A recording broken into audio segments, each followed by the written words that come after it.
I never imagined that showing my patriotism would turn me into a target. But that's exactly what happened after I moved into Oakwood Estates last spring. On the surface, the neighborhood looked like a dream. Perfectly trimmed lawns, cheerful neighbors, and a community pool that practically begged to be used after a long day at work. What my real estate agent failed to mention was the iron grip of the Homeowners Association and its president, Karen Wilcox. Karen was a woman in her 50s, always wearing a permanently tight smile, her expression pinched as if the world personally offended her. Her perfectly highlighted bob haircut looked like it had been measured with a ruler. From the moment I met her, it was clear she wasn't someone used to being challenged. Moving went smoothly, and I was excited to make the house feel like home.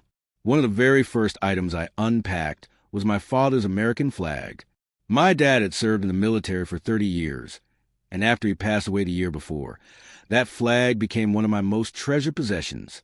It wasn't just fabric. It was a symbol of his service, sacrifice, and honor. The next day, I installed a proper flagpole mount on the front of my house and proudly raised the stars and stripes. I stood there admiring it when a silver BMW screeched into my driveway. A woman stepped out, clutching a thick binder labeled HOA regulations in what looked like custom calligraphy. "Excuse me," she called out, her voice somehow both sugary sweet and deeply irritated. "I'm Karen Wilcox, president of the Oakwood Estates HOA. I don't believe you submitted a property modification request for that installation." She pointed a manicured finger at my flag, as if it were an eyesore. "Nice to meet you, Karen." "I'm James," I said, smiling as I extended my hand. She ignored it completely. "And this isn't a modification. It's just a flag mount." Her eyes narrowed as she flipped through her binder with practiced precision. Section 8, Paragraph 3 clearly states that all exterior alterations, including decorative items, must receive prior written approval. She shoved the page toward me like it was a royal decree. "You'll need to remove it until the board reviews your application at next month's meeting." I took a slow breath and responded as calmly as possible. "Actually, the Freedom to Display the American Flag Act of 2005 prevents HOAs from restricting homeowners from displaying the American flag. I'd be happy to email you the legislation if you'd like." Her face flushed red. "Well, she stammered, before regaining her composure. "The flagpole mount is still an unapproved alteration. You'll be receiving a violation notice." With that, she spun on her heel, marched back to her BMW, and sped away. Sure enough, the next day a formal violation notice was slipped under my door. It cited improper installation procedures and demanded removal within 48 hours, or I'd be fined $100. Instead of backing down, I printed out the federal legislation, highlighted the relevant sections, and mailed it to the HOA office along with a polite but firm letter explaining my rights. I truly believed that would end the issue. I couldn't have been more wrong. The following week, I came home from work and immediately noticed something was off. At first glance, it looked like my flag had simply been repositioned. But as I stepped closer, my stomach dropped. That wasn't my father's flag. It was brand new and much smaller. My blood boiled as I pulled up my security camera footage. There, in crystal clear high definition, was Karen Wilcox herself. She removed my father's flag, tossed it onto ground, and replaced it with what I can only assume was an HOA-approved version. I watched in disbelief as she struggled to attach her replacement, growing visibly frustrated. At one point, she actually stomped on my father's flag before throwing it into the bushes and driving away. I felt sick. That flag had been folded with honor at my father's funeral. It had been handed to me by men who had served alongside him, and now it lay crumpled in my shrubs because of a power-hungry HOA president. After carefully retrieving the flag and folding it properly, I did some research. I discovered that willfully damaging or destroying an American flag on private property isn't just disrespectful. It's a federal offense under U.S. Code Title 18, Section 700. Still, I didn't want to escalate things immediately. I decided to confront Karen directly. The next morning, I knocked on her door with the security footage pulled up on my tablet. She answered wearing a perfectly coordinated Lululemon workout set. "Karen, we need to talk about what happened yesterday," I said calmly. I have no idea what you're talking about, she replied, waving her hand dismissively. And unless you're here to pay your violation fine, which is now double for noncompliance, I'm in the middle of my morning meditation. I turned my tablet toward her. My security cameras recorded you removing and damaging my flag. That flag was a military honor given to me at my father's funeral. Her expression didn't soften. If anything, it hardened. Leaning in, she whispered condescendingly, "Listen, James, I've been running this HOA for 12 years. People like you come and go, thinking you're special, thinking the rules don't apply to you. But I'm still here, and I'll still be here long after you give up and sell." She smirked.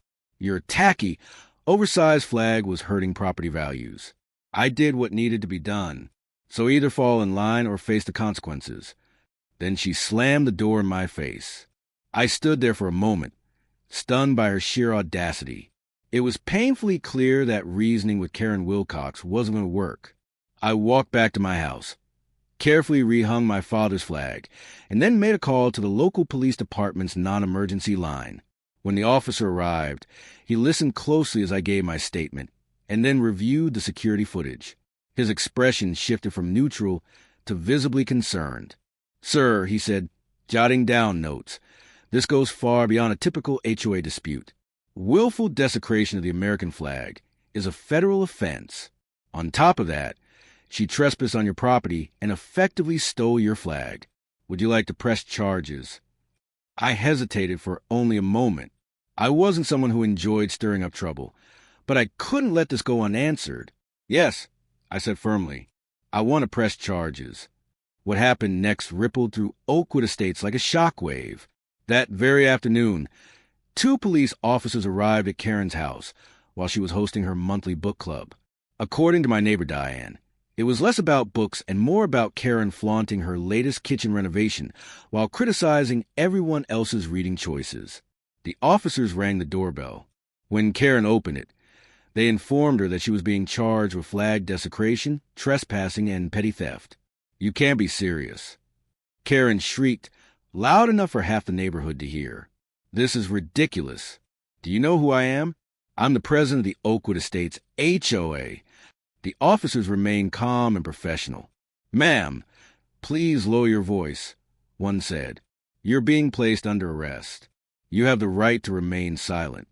Karen was escorted to the police cruiser in handcuffs, still wearing her hostess apron, as her stunned book club members stared out from the bay window. Her protests echoed down the street. "This is a misunderstanding. That flag was non-regulation.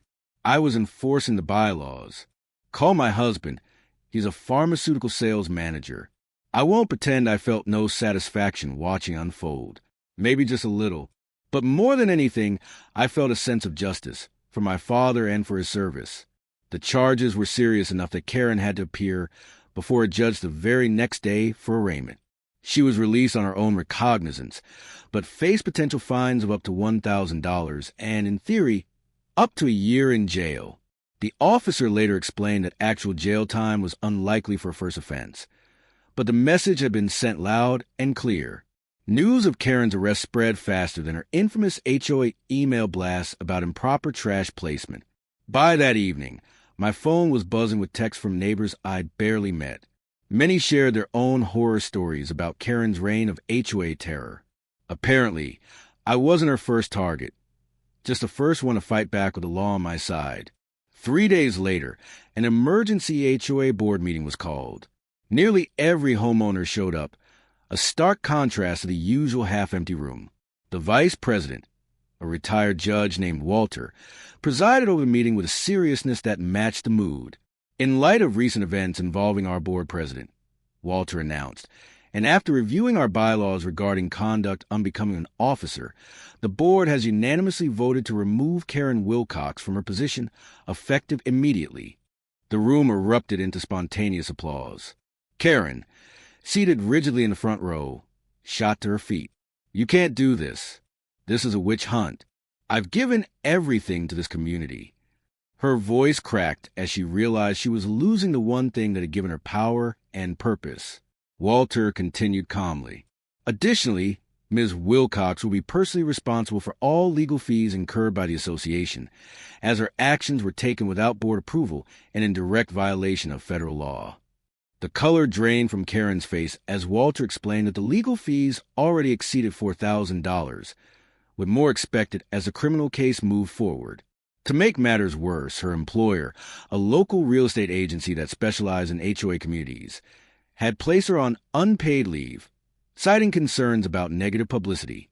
This is absurd. Karen cried, clutching her designer handbag to her chest like a shield. I was protecting property values. Everything I did was for this community.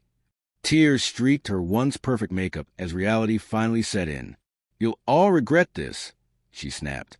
When flags and unapproved garden gnomes destroy your home values. No one responded. She grabbed her belongings and stormed toward the exit. Just before leaving, she turned back, locked eyes with me, and said in a voice trembling with rage and disbelief, I hope you're happy. You've ruined everything. She slammed the door so hard that the community bulletin board fell off the wall, scattering HOA rules and announcements across the floor. It was a fitting end to the collapse of her authority.